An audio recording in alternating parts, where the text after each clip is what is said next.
See that guy? No, not that one. This one. Yeah, that's me, about 6 years ago. And that? Yeah, that's me about 4 years ago. Look pretty happy there, don't I? Well, about a month later, I attempted to commit suicide. I still remember the day well. I had taken all of my mom's blood pressure pills, swallowing handfuls at a time with tears streaming down my face. I then went to my room and laid on my bed, waiting to pass into an eternal sleep. The one thing I remember vividly is how, while I was laying in bed thinking about all the things I'd miss and people I wouldn't see again, the thing that felt the most saddening to me was that I wouldn't be able to see Avengers Infinity War and its sequel. Yes, you heard that right. That was what was most sad for me at that time. Oh, and what was the thing that triggered me to take that lethal dose of pills, you might be wondering? What was almost the final nail in my coffin? Well, to put it bluntly, my mom took away my PlayStation. Now, of course, there was a buildup of things till this moment, but this? Really? Literally cutting your life short because of video games? And with no respawn? Well, thank goodness my mom saw the empty bottles. Thank goodness she called my brother-in-law and my sister to help pull me out of bed in my half-asleep consciousness, take me to the nearest emergency room, and save my life. Looking back, it would be a massive understatement to say I am extremely happy I didn't end up using a permanent solution for a temporary problem, because life did get better. A lot better. I was always a goofy kid at school, but deep down I was struggling, masking my feelings of loneliness, depression, and anxiety with the facade of being a comedian, a jester, always looking for attention and validation, often at my own expense. After my dad died, I ate and ate the food that tasted the best to fill the hole inside me that could never truly be filled, at least not with food, not with instant gratification, as I would find out later thanks to Hamza. My daily routine used to mostly consist of staying in bed on my phone for hours, likely having a wank, coming downstairs to eat junk, watching TV, yelling and arguing with random people on the internet and social media about things that didn't matter, and playing video games for hours until I was forced to go somewhere or do something, or until I just went to bed, just to repeat the cycle again the next day.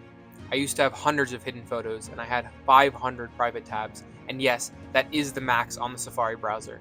I'm sure you can imagine what all that content was composed of, although perhaps it's best if you don't. I even smoked and got high a few times with some friends, feeling pressured to appease my group at the time. I was down bad, very bad. This was me about a year ago.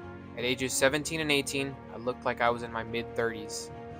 My mom actually avoided taking pictures of me at this time because she didn't want to see me how I was. I had terrible knee pain problems, and my back would hurt just from standing too long. I used to constantly numb myself with instant gratification, constantly making excuses for why I wasn't improving my life. I suppose sometimes you have to lose yourself before you can find yourself. Sometime in 2021, my friend Mikal spoke to me about something called NoFap. NoFap, I thought. Like not masturbating? Are you serious? How silly. Then he told me he had been doing it for months, and his life had improved so much, and he had become— Wait, did he say months? Multiple months without choking your chicken? Preposterous! I couldn't make it 5 hours! Michael's status in my eyes immediately sent it to being legendary. But beating your meat is good for you, right? I mean, that's what I had been told. So I did research on the most reputable and reliable source for such a task. YouTube.com, of course.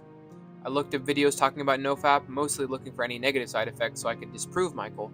But instead, one day, I got recommended an incredible video, one that would change everything for me. Ice Cold JT's NoFap transformation. I was inspired, I was motivated, I was determined to prove to myself that I could do it and use my new energy and focus to change my life.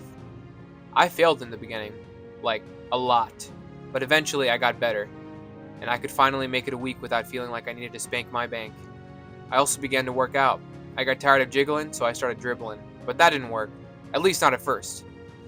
After watching more of JT, I found a gentleman by the name of Jordan Green. He introduced even more crazy ideas into my life.